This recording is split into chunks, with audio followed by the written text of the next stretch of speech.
మీ business ఏదైనా మీ ఊర్లో promotion చేయాలంటే అది సుమన్ టీవీతోనే సాధ్యం. ఇప్పుడే సంప్రదించండి. అమర్ హై మాలబండి, అమర్ హై, అమర్ హై. కులాంతర హత్యలు, కులాంతర హత్యలు.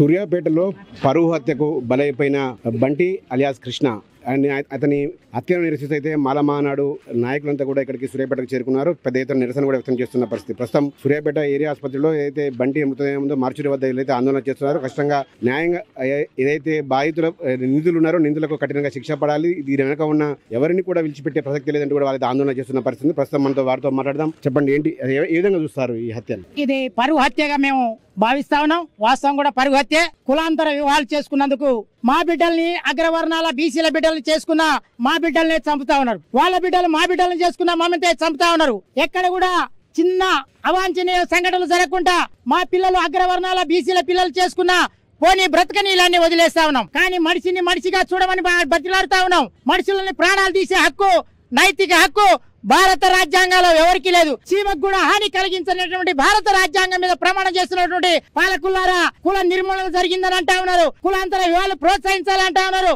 వారికి ప్రోత్సాహాలు ఇస్తలేరు. మరి ఇలాంటి మటర్లు ఎందుకు జరుగుతా ఉన్నాయి? ఈ ప్రభుత్వం పోతే ఆ ప్రభుత్వం, ఆ ప్రభుత్వం పోతే ఈ ప్రభుత్వం, ఎవరో ఒకరు వస్తా ఉన్నారు. ఇలాంటి ప్రొటెక్ట్ చేస్తలేరు. చేసుకున్న కులాంతర వివాహాలు చేసుకున్న వారికి 2 లక్షలు 3 లక్షలు అంటా ఉన్నారు. ఎక్కడ కూడా రూపాయి ఇచ్చిన పరిస్థితి లేదు. వాళ్ళని ప్రొటెక్ట్ చేయాల్సిన బాధ్యత పోలీసు యంత్రాంగంపై ఉన్నది. పోలీసు యంత్రాంగమే కాకుండా ప్రభుత్వం మీద కూడా ఉన్నది. దీనికి సపరేట్ జీవో తీసుకురావాలి, సపరేట్ చట్టం తేవాలి. ఇలాంటి హత్యలు చేసినటువంటి వాళ్ళకి కఠినమైన శిక్షలు పడాలి. శిక్షలు పడేదాకా పోలీసు యంత్రాంగం ఈ కుటుంబానికి రక్షణగా ఉండాలి.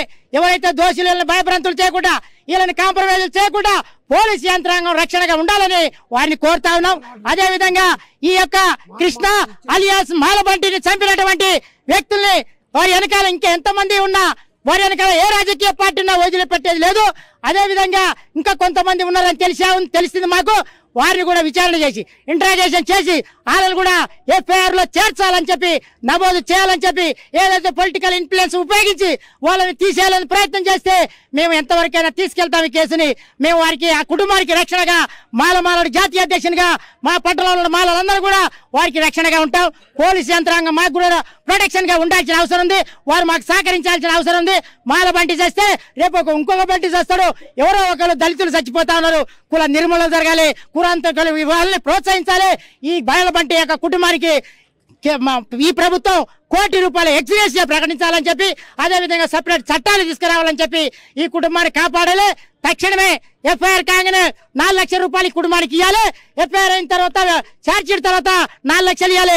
అట్లా ఏడ కూడా ప్రభుత్వం ఇస్తలేదు. ఫండ్స్ కూడా రిలీజ్ చేస్తలేరు.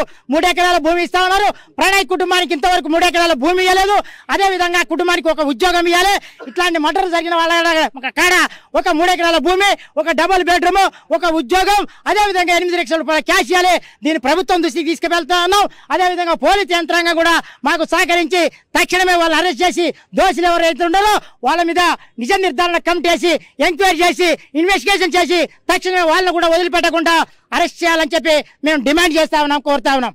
పరువు హత్యకు సూర్యాపేటలోని మరో యువకుడు బలి కావడం జరిగింది. ఈ భారతదేశంలో అసలు కులం ఎక్కడుంది, అసలు మతం ఎక్కడుంది?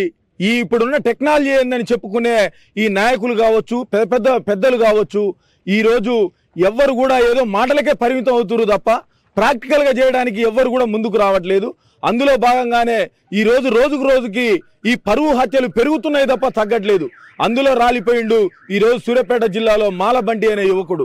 ఎందుకంటే అతడు ఒక 6 నెలలు ప్రేమించి ఒక అమ్మాయిని ఇష్టపడి ఆ అమ్మాయి సొంతంగా నాకు ఇష్టం అని చెప్పి ఒక పెద్ద అమ్మాయి 18 సంవత్సరాలు నిండిన అమ్మాయి వచ్చి అతన్ని పెళ్లి చేసుకోవడం జరిగింది. వాళ్ళిద్దరు చాలా ప్రశాంతంగా బతుకుతున్న తరుణంలో ఈ రోజు ఆ అమ్మాయి కుటుంబం ఏదైతే ఉందో వాళ్ళని నమ్మించి ఆ అబ్బాయిని తీసుకుపోయి ఈ రోజు హత్య చేసి ఇక్కడికి తీసుకురావడం జరిగింది. నేను పోలీస్ పోలీస్ మిత్రుల్ని కోరేది ఒకటే, ఇది పరువు హత్యనా లేకపోతే వ్యక్తిగత కక్షలా అని చెప్తుర్రు. ఇది ముమ్మాటికి తప్పు సార్. మీరు మమ్మల్ని ఏమన్నానండ్రి కానీ ఇది ముమ్మాటికి కులాంతర పరువు హత్య. ఇది దీన్ని తప్పకుండా పరువు హత్యగా భావించాలి. మీరు సెక్షన్లను వీక్ చేయడానికి వేరే విధంగా ఎట్లా కూడా ప్రయత్నాలు చేయొద్దు. ఎందుకంటే ఇక్కడ జరిగింది ఒకటే స్టోరీ. ఆ అమ్మాయి బీసీ కులానికి చెందిన ఆమె, అబ్బాయి ఎస్సీ కులానికి చెందిన ఆమె కాబట్టి ఈ రోజు ఆ హత్య జరిగింది, పరువు హత్య. కాబట్టి మీరు దీన్ని దృష్టిలో పెట్టుకొని మీరందరూ కూడా ఎవరైతే బాధితులు ఉర్రో, ఎవరో ఒక్కరినో ఇద్దరినో వీళ్ళే చేసిరంట, వీళ్ళే కొట్టిరంట, వీళ్ళే చేసిరంట కాదు, సుమారుగా 20 నుంచి 30 మంది ఉర్రనేది మాకు పూర్తి సమాచారం ఉంది.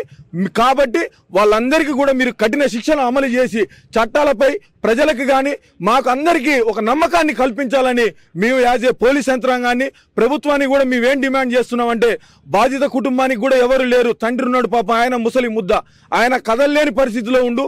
ఆయన బాధని ఎవరికి చెప్పాలో కూడా అర్థం కావట్లే.